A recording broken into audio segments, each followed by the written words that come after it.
Africa. Today, I have a powerhouse in studio. She may be tiny in size, but definitely when it comes to runways and the fashion industry, she's quite made a name for herself from dressing numerous of celebrities across the continent. She's here with us in studio. Ghana, how are you? I'm good.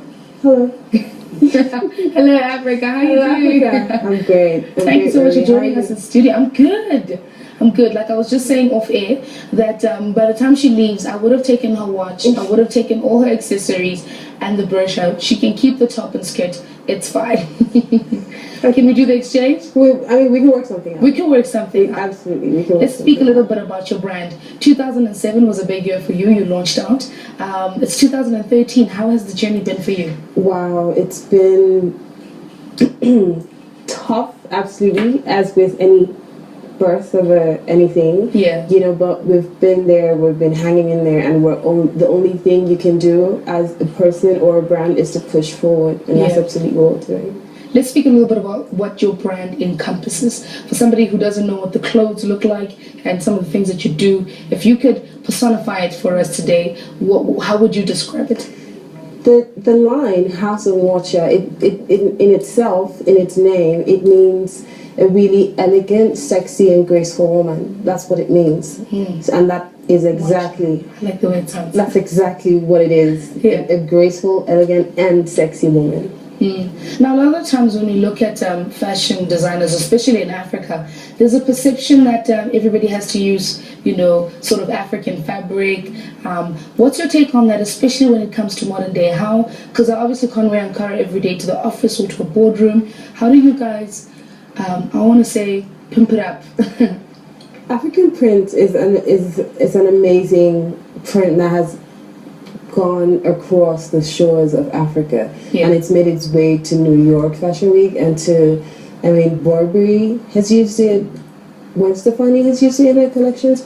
It's an amazing print, but it cannot transcend on a day-to-day basis, which is why we are able to do different things with it as well, but we also use contemporary fabrics, silks, the chiffons, the satins.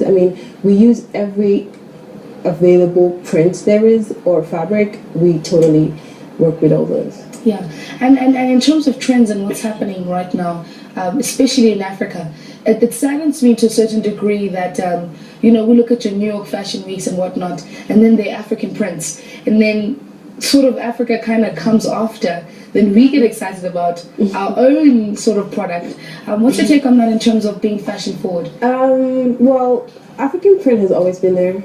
It's unfortunate that the New Yorkers or the Londoners are just picking up on it, but it's always been there. And in Africa, it is so big and massive. Like, everyone wears it all the time. Yeah. But you have to know when and where and how to put it into your dressing, into your total look. Yeah. And I don't think it's ever going to go out of fashion. African print, no.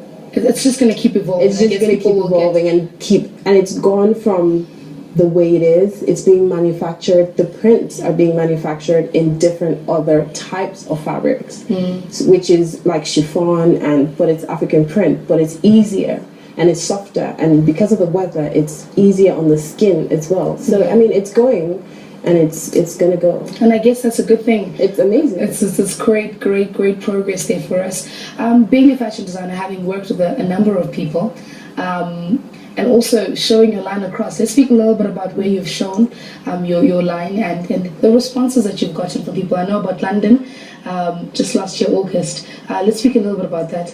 The shows are an essential part of the work, because it's a time when you're actually able to show your creativity, because sometimes not everything shown on the runway is able to translate into ready to wear, which is on a daily wearable basis. Yes. But the runway is where you show your creativity, your mind, what's in your head. That's actually where you show it.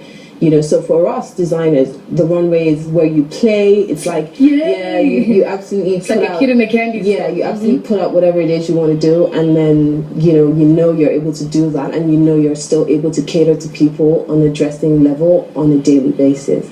We've done different fashion weeks.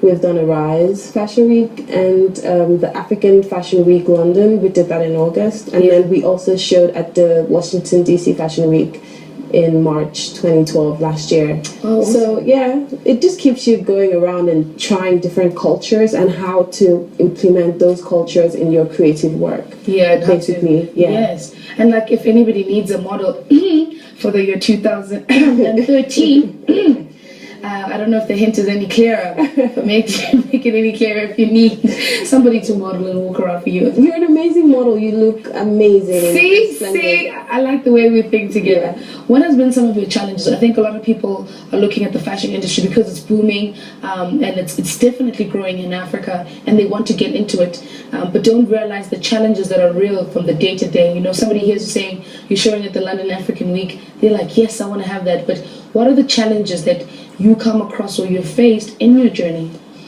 Fashion is an expensive lifestyle. However you look at it, it's an expensive lifestyle. It's an expensive venture. It's an expensive business. You know, so to do all these fashion weeks, to do all this traveling, to do the work in itself, which is the creative work and the actual production of it, and the actual translating what you sketch to fabric choices, to producing it, and to actually getting it on a model to the runway and eventually to the market. Yeah. It's a lot of work, and you just have to be ready to work. It's not as glamorous as it looks. It's a very glamorous job, but there's a lot of work that goes underneath the bridge, so you have to be ready to put in that work and then eventually do the runways and do the bows and do the styling afterwards. Yes, and that those 5 seconds where you walk in, when you do the bow and you walk out, and you probably just want to go sleep and rest after that. I don't walk out. I run. You run? Yeah, because at that point, all the work for over at least like 4 months, you're done. Wow. And then you're like, okay, I can breathe. I'm done. Okay, I can actually just imagine you running out and running back in again. I run. Your inspiration, like what keeps you going? You are competing with not only people from your own country, not only people from your own continent. You're competing on a global level where you need to show the world your creativity. How do you do it? What keeps you going in that aspect? Creativity comes from a place where you have to, it comes from within. You have to search within yourself to always be able to be creative on a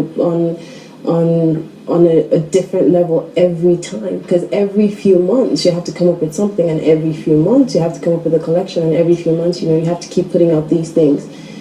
You sleep and wake up. I dream things. So usually it's would that be my own inspiration? Yes, of course, because with of course your God and your travels and you're experiencing different cultures and different people, little things inspire you. It can go from a button to a